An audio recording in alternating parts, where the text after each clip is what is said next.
Hello everybody, it's Gilly here. So, I figured it's time for me to do another update video. I haven't done an update video since March. I promised I was going to start doing these more frequently, and I had some time there where I didn't do one again. But this is a pretty important life update, so I figured I'd just kind of talk about it and figure out how I'm even going to say this.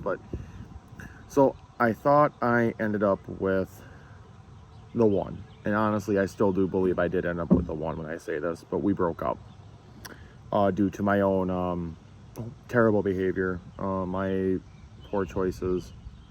There was just a lot of mistrust for that relationship, and he walked away. I'm not mad at him for it. Quite honestly, I'm not even upset. I have no ill will towards him at all. I completely understand why he even walked away in the first place. I just have a lot of unhealed pain and trauma that I have not worked through yet. And I jumped the gun getting into a relationship with somebody who I thought was my one and only, or my true love, which I still actually believe that. There's no arguments on this. He is definitely, you know, when you're in a relationship and you can just feel it within your soul, like that is the person you're meant to be with. Like, that's totally who he is to me. He is totally my other half. But for the moment being, he just can't be with me right now. And you know what? He has every goddamn right to not want to be with me based on that. You know, he's got to uphold his boundaries. He's got to uphold his beliefs. He's got to uphold his respect for himself. I can sit here and hope and pray that we'll get back together again. I've been doing it all day. I mean, I went to work. I don't even know how I made it through the workday, but I somehow did. Which also tells me that I'm pretty strong and pretty resilient if I can do that. But it's a pretty rough time for Gilly once again. And like I said, I have no one to blame but myself on this one. You know, I think it's all part of the human experience, guys, that we just tend to fuck up. Everybody tends to fuck up. It doesn't matter who you are, you're gonna fuck up in one way, shape, or form. But it's how you handle these fuck ups and how you proceed with those fuck ups at the end of the day. Are you gonna let this shit take you down, or are you gonna get up and you're gonna do what you have to do anyway? As for me, my deepest, greatest fear this last year was that we were gonna break up. I had such a deep-rooted fear of abandonment that he was gonna leave me. And the fact of the matter is, it finally happened. I now experience that worst absolute fear I painted in my mind. It was going to be absolutely awful, and it's not. I'm not saying it's not, because it's absolutely horrible. I have a deep my chest literally fucking hurts. It literally feels like I got hit with a fucking sledgehammer, and that, like, I have broken ribs and shit. I don't even know if that makes any sense, but this hurts worse than my divorce did. Who would have fucking thought that one? But yet, this is proving to myself how much stronger I actually am this time around, going through horrible pain like this before. I'm going to get up tomorrow morning and go back to work again, just like I did today. I'm going to just move forward with my life, and I'm going to do what I got to do for myself.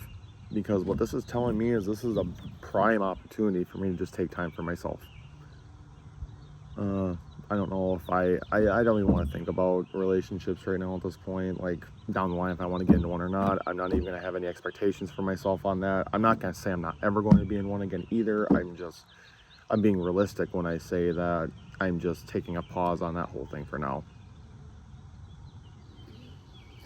If him and I come to a reconciliation, I will absolutely be more than open to that. But I'm not going to sit here and try to beg for it either. I'm just going to do my own thing, and I'm going to take care of myself. I'm going to take care of my girls, because at the end of the day, that's all I can do. And I will do that. I know myself well enough to know that that's exactly what I'm going to do. I'm going to get my butt up tomorrow morning and drive my happy ass 45 minutes to work. I'm going to do what I have to do practically for myself. But that doesn't mean I'm not going to sit here and cry. I've cried like 3-4 times today. Doesn't mean I'm going to be freaking horribly upset, because I am. But I'm going to do something differently than I've never done before, and as I'm not going to let it completely take me down.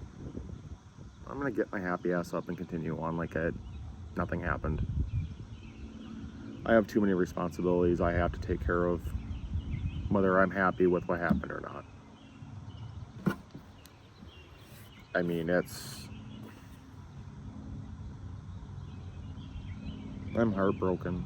I am absolutely, and I feel absolutely destroyed on the inside.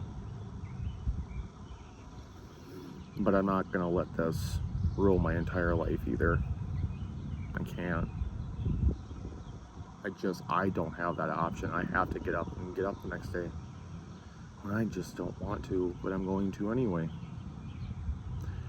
It's what it's really showing me is I have a lot more of a deep-rooted strength than I even give myself credit for. I'm a very fucking strong individual. I am fucking resilient. I am gonna get the fuck back up, and I'm gonna keep going, because that's just how I know how to do things. That is one thing I do know how to do, is I know how to get myself the fuck back up after I've been down.